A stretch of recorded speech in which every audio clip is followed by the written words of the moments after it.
This is the chapter test review for 1.6 and 1.7. For these three problems, we have to solve the linear inequality and express the solution in interval notation and as a graph and also as an inequality. So when we solve this, we're going to solve it just like we would any equation. The only difference with inequalities is if you have to multiply or divide by a negative number, you have to flip the symbol. So here I will add 5 to both sides. I get 2x is greater than 8, and I'm divided by 2, and I'm not dividing by a negative number, therefore I do not flip that symbol. So I end up with x is greater than 4. The graph for this would be have an open dot at the 4 and an arrow to the right to show all values greater than 4. There is no stopping point, so it goes on to infinity, which also gives us our understanding of the interval notation, where we start at 4, we go on to infinity. We have an open dot, therefore we will have parentheses for both the 4 and the infinity to wrap up the answers. And we have our inequality, we have our graph, and we have our interval notation. For number 2, there is a line underneath the inequality here. It's hard to see with the green stuff going on there. But we have 3x plus 11 is less than or equal to 6x plus 8. I usually like to subtract and move my x's so I don't have to worry about flipping the symbol. But let's just graph this to show what would happen if I just go ahead and move everything to the left. If I subtract the 6x, I would get negative 3x. And then I subtract the 11, and I would get negative 3.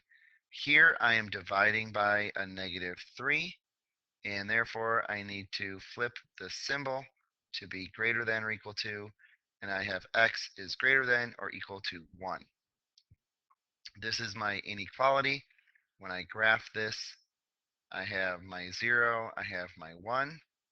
I have a solid dot this time because of the line under the inequality, and greater than 1, again, is graphing to the right. For my interval notation, I will have 1 with a bracket, comma to infinity, and infinity always has parentheses. So here are my three representations of my solution for number 2. For number 3, this has got two inequalities involved in the same problem. And what I'm going to do is just whenever I am doing to the middle, I'm going to do to both sides as well. So if I start by subtracting the 8, and I will subtract 8 in all three areas. That gives me negative 10. The 8 is gone. I'm left with negative 2x, and 3 minus 8 is negative 5. My inequalities have not changed. Here I am dividing by a negative 2, and when I divide by a negative number, I will have to flip the symbol to be the opposite. So that is going to be greater than. That did not have a line under it to begin with, so I'm going to correct that. So that was just less than here, so greater than there. Here, my x is by itself. I will have to flip the symbol here to be greater than or equal to. And negative 5 divided by negative 2 is 2 1/2. So as you can see, this is written backwards. So my smaller number should always be on the left. So 2 1/2 is going to be now, because I'm flipping the entire thing around, is going to be less than or equal to x, and that's less than 5. On my graph, I will have my 0 will go with 2 1/2 and 5. At the 2 1/2, I have a solid dot. At the 5, I have an open dot. You can see that x is going to be in between here, so I'm just going to connect the dots. And for my interval notation, I will start with 2.5 with a bracket and end with 5. And because of an open dot, I have parentheses. And so here are my 3 representations for problem number 3. Here is number 4, 5, and 6. I am solving these inequalities as well, but these are not linear inequalities. They are nonlinear inequalities. So as a matter of fact, the directions should state solve the nonlinear inequalities. So nonlinear, that's kind of funny, I just noticed that. Okay, so the fact that this is a quadratic, we can factor this. So we want to factor this and come up with our 2 parentheses and be less than or equal to 0. With negative 18, we can use negative 6 and positive 3 to be able to get our negative 3 for the middle term. So that gives us x minus 6 and x plus 3. And we're going to take each one of those and set equal to 0 to find our points for the number line. So here we will get x equals 6, and here we will get x equals negative 3. When we draw out our number line, we will plot these points on the number line. I put 0 here, I'll put negative 3 and 6. Because of the inequality, I have less than or equal to. I'm going to have solid dots. And if I test my values, I'm going to come up with test points, negative 4, 0, and 7. I'm going to plug these into the factors from up there. So negative 4 minus 6 is a negative 10, and negative 4 plus 3, I'm going to make that a little easier to see. So when I plug in negative 4 here, plus 3, that's a negative 1. That's another negative number.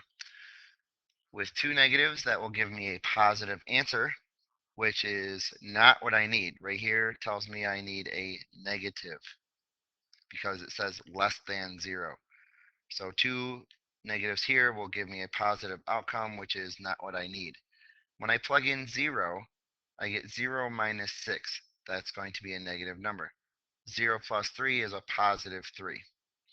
One negative value will have a negative result, which is what I want. So I'm going to connect these dots. With the number 7, I'm going to plug in. I get 7 minus 6, that's a positive, and 7 plus 3, which is another positive, and that's a positive outcome. Again, not what I want.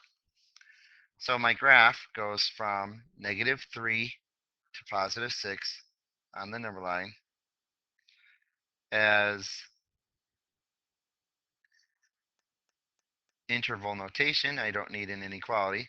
For my interval notation, that goes from negative 3 to 6 with brackets on both numbers. With number 5, this is not a quadratic, it's a fraction involving 2 variable expressions. I cannot factor these, so it's ready to go to set each the numerator and the denominator to 0 and find my points for my number line. So with 3x equals 0, I will get x equals 0. With x minus 3 equals 0, I will get x equals 3. So I come up with my number line. I will put 0 and 3. This tells me I need positive numbers, and I am not equal to these values here, so I need open dots. So when I test my solutions, here I've got negative 1, I could use 1, and over here I could use 4. I am plugging them in the numerator and denominator to come up with a positive answer. So 3 times -1 is a negative value, and -1 minus 3 is -4. Two negatives is going to equal a positive. That's what I want. So I'm going to shade to the left.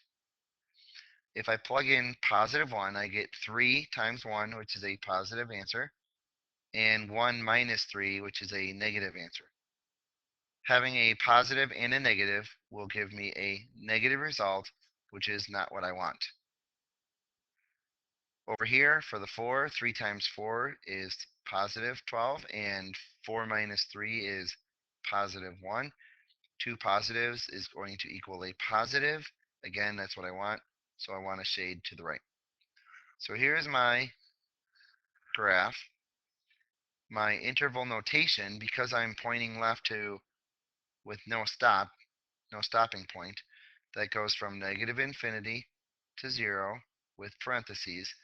Because of the gap here, I'm going to be using a U to involve both of these, and then I'm going to start back up at the 3 and go on to positive infinity. Number 6, I have two fractions that I need to add together. I cannot leave these separate. So what I need to do is I need to get a common denominator. Over here I have x minus 6, and the second fraction has x. I need both of those denominators. So I'm going to multiply the left-hand side by x on the numerator and denominator. For the second fraction, I'm going to multiply by the x minus 6, both in the numerator and the denominator. Over here for the 0, it doesn't matter. We're going to leave that. Now, x times x is x squared. This is a positive 3, so I'm going to distribute a positive 3 to get 3x, positive 3x, and 3 times -6 is -18. That is going to be over my common denominator of x times x minus 6, less than or equal to 0. There's a line under there. Now I need to factor the numerator because it's not just a simple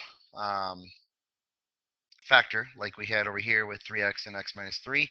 It's a quadratic in the numerator. So what I need to do is I need to factor this. My factors end up to be x plus 6 and x minus 3.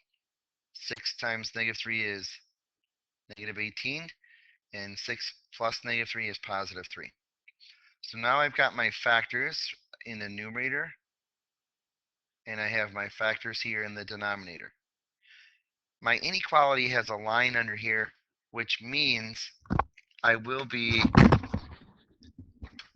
using solid dots. However, any value that comes from the denominator is going to be open dots because we cannot actually equal 0 in the denominator. So I'm going to create my number line. I have from my factors, I have, I'll write these in red. I get -6, positive 3, because if I set the equal to 0 and solve, x plus 6 equals 0, I would get x equal -6. With x minus 3 equals 0, I will get x equals 3. With the x equal to 0, that is obviously 0. And with x minus 6 equals 0, that will be a positive 6. Okay, now back to the blue. All right, so I have 0, I have 3 and 6, and -6. My denominator values will create open dots, so the 0 and the 6 are open dots. My other two are closed dots because of the inequality. So closed dot, closed dot. Now with 4 dots, that creates 5 separate areas of the number line that I need to test. So I'm going to test -7, I'm going to test -1, +1, 4, and 7. Any values that fall in between are numbers that are already on the number line. With -7 plus 6 is a negative number. -7 minus 3 is a negative number. -7 going in for the x by itself would be a negative, and -7 minus the 6 is another negative. 4 negatives, an even number, will equal a positive answer. I need a negative answer here, so we do not want to include the left of the -6. When I plug in -6 in for x plus 6, that's a positive outcome for that particular factor. -1 minus the 3 is a -4, so it's negative. -1 going in for x is a negative, and -1 minus the 6 is another negative. Here I've got 3 negatives. That is going to give me a negative outcome. That's what I want. So I'm going to shade in between. That's horrible. I'm going to shade in between those two dots. That's better. Okay, plug in the 1. 1 plus 6 is positive. 1 minus 3 is negative. 1 going in for x stays positive, and 1 minus 6 is negative. I have 2 negatives, which is going to equal a positive outcome. Okay, and I do not want positive. When I plug in 4, 4 plus 6 is positive. 4 minus 3 is positive. 4 by itself is positive, and 4 minus 6 is a negative. So 1 negative is going to be a negative outcome. And 7 plus 6 is positive. 7 minus 3 is positive. 7 by itself is positive, and 7 minus 6 is positive. All positives make it positive. So my graph is right here. Now to show that on as interval notation, I'm going from -6 to 0. I have a solid dot, so a bracket, and then an open dot for a parenthesis. There's a gap here, so I need the union. And then from 3 to 6, bracket, 3 comma 6, parenthesis. And there's my interval notation. So that's it for this video. I'm going to continue the rest of this on another video.